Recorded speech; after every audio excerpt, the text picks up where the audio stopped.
In the story of the Visitation, we see two different responses to God's miraculous work. One from Zechariah, Anne's husband, and one from Mary. Both are told something that seems humanly impossible, that they will experience a miraculous conception. Zechariah is told that his wife Elizabeth will bear a child in her old age, and Mary is told that she will conceive by the Holy Spirit while still a virgin.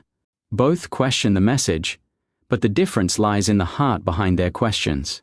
Zechariah's response comes from a place of doubt. His question, "How can I be sure of this?"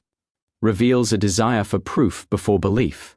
He approaches the promise with skepticism, wanting evidence that God can and will do what he said. As a result, Zechariah is struck mute, not as a cruel punishment but as a sign and a lesson. His silence becomes a period of reflection and transformation, showing that disbelief can hinder our ability to proclaim God's truth until faith is restored. Mary's response, however, is very different. When she asks, "How will this be since I am a virgin?"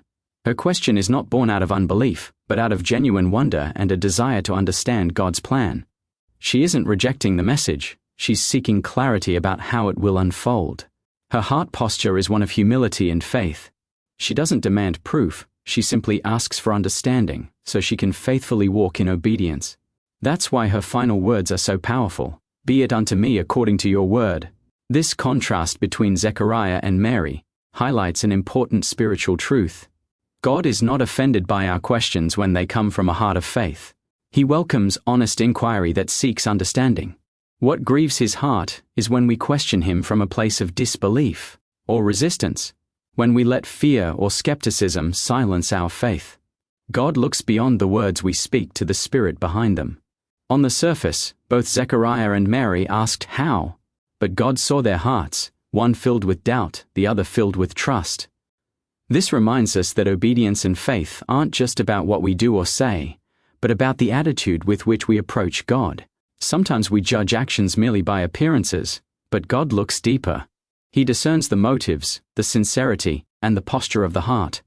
In the end, both Zechariah and Mary experience God's faithfulness. Zechariah's silence ends when his faith is renewed, and his first words are words of praise. Mary's faith leads her to become the vessel through whom salvation enters the world.